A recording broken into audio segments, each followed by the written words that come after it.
Na naman si Nanay Helen ng ginisang upo. Ayan, gisa lang sa bawang, sibuyas at kamatis with pork giniling. Nilagyan ko ng paminta, asin, tuyo at saka seasoning mix. Ayan, lagyan natin lang ng pork cubes. Ayan guys. Ayan. Actually konti lang yung nilagay ko ng tubig, pero na ano siya kasi natubig yung upo, basta upo mga sayutin, nagtutubig po yan. Ayan guys, lagyan na lang natin ng bell pepper.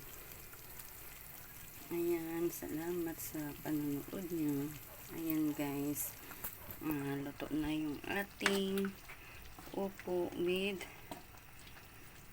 pork giniling. Ayan guys, thank you. Ayan, takpan na lang natin muna mga 1 minuto. Thank you guys.